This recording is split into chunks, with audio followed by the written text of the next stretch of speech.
I can't do this. I can't do this. Yeah. And what happens? I go to a person who I trusted, a very good friend of mine, and I just broke down to her. And that's why support is so important. It is. It's so important. The people that you trust, because she basically said to me, take a breath, go take a walk. Go take a walk, go outside, and then come back. And that, I think, really helped me. It taught me, if I'm having this issue, I don't need to keep it bottled up. You don't. I don't. Exactly. And you know what? It's funny because you're telling your story. I've never heard that story, actually, because we were working the response together. And it's bringing me back to, I had a breakdown in my mom's house in her second room because they were making me create a training program on and teach it to people, and I had never seen the software. But I didn't have a child.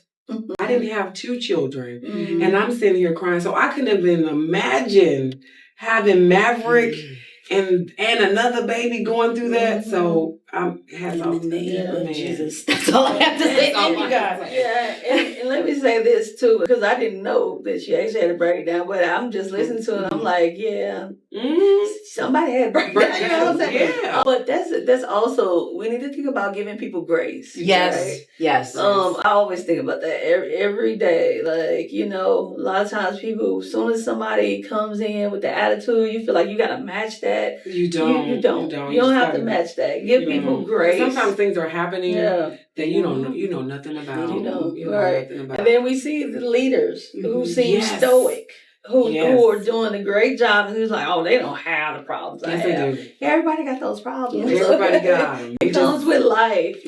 So you're given this task with your newborn. The world is, you got, like, this is after COVID, but in the midst of COVID, it was crazy. It was. How do you navigate through that?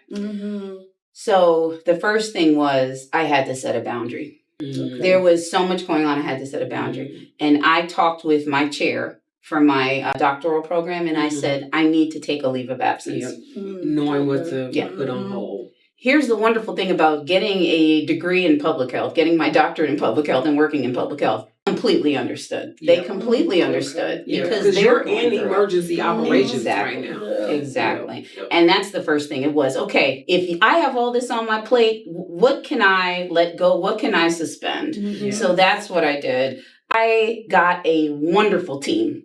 I mean, we were leaning on each other. And we would fight. Of course. You know, we'd fight, we'd have issues, and then we'd get right back on. I remember one time we were fighting in the car, got right out and was like, hello, everyone, public health. Hi. We're here to help. Right. You know, because people's lives were on the line. Lives were on the line. And I remember, it's funny you mentioned that. I'm not funny, but it's interesting that you mentioned that, Julia, because I remember there was a time, and everyone just seemed so defeated, and I was talking to a coworker, and I said, I just feel like I'm being a bad mom right now. I feel like I'm neglecting my sons. And she says to me, she puts her hand on my arm, and she says, but you're helping someone else's son. And that was like, yes. Because that desire to help people, that's, I mean, in public health, you see that a lot. You do. You see that a lot. And you go back to that, like, yes, I am helping people. Yeah, because all our coworkers, the majority of people that signed up for these type of careers, they wholeheartedly want to help the public. Like, they really do. That desire of service is there, even though we get beat up. You have to go through a lot of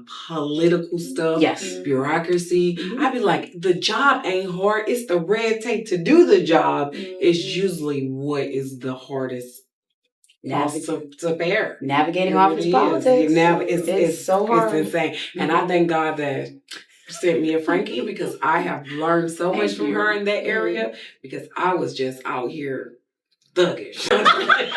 Not thuggish, but like really rough around the edges. Julie's an amazing employee. She's an amazing employee. But hey, sometimes in politics, I'll be like, hey, I don't care nothing about that. So you go through the COVID, and you show up big in that way you want to give, serve, and it pays off because you get to move through the ranks and you go where after this. Well, that voice, I can do hard things. That self-reflection, look what I just did, you know? That boost of confidence. I can do this, I can do this. When you have that confidence, literally, no one can break you. And the world responds to that. It really does. It bows down to what you're putting out Yeah, That and is another thing response in to it that. is confidence. It's also passion. Yeah. Right. I think that's what really people are responding to, because it's like within that confidence, you're showing that I have the passion to do this. The heart. Yeah. And then people like, I think you can. You know what I'm saying? I see I think you're I doing want it. to depend I'm on you going to do it. to. Right. I'm Exactly. going to bow down to what you're putting out, right? Mm-hmm. And you become. Well, I applied for the assistant commissioner. Yeah, I got it. I remember praying through that. Yes, Julia was I so was supportive. so excited for her. She was so supportive. And then I landed the managing deputy commissioner position. Yes. And that was in another organization, not public health. But again, it's in human services, and it has a lot of public health components. Yeah. A lot of the components that I took from public health, I applied there. Yep. And this is where you were over 4 different divisions. Yeah. This is when I started seeing my friend on TV doing conference. Look at Frankie. Look at Frankie on the news. She in the newspaper. She on social media. It definitely was. I mean, it definitely was a jump. It was a jump, and I'm not gonna lie. I was scared. I was scared. Talk about that. Because some people really think when you see these people that they got it, like there's no fear. But I think courage is moving beyond the fear and still showing up. So true. How do you do that? First thing is, for me, Julia emphasizes this, it is breathing. It is breathing. Because if you don't breathe, everything, and I'm not talking about, I'm talking about in through your nose, out through your mouth, so many different methods. I think the second is praying. Yeah. It doesn't matter even if you don't have to be on your knees saying this long, drawn out prayer. It's, God, can you be with me right now? Yeah. You know? My father passed away, over 20 years ago. I'm speaking to him. I'm like, Dad, I'd really like it if you were in this room right now, And even if you don't necessarily believe, it's centering yourself on something. Yeah. Like, I'm going to think about my kids right now. That's gonna center me. That's gonna make me happy. Yep. And so for me, that was another important thing. But it's also coming prepared. That part. It's also coming prepared. Yes, exactly. I know there are a lot of confident people that just wake up in the morning and they can go out and talk to that camera.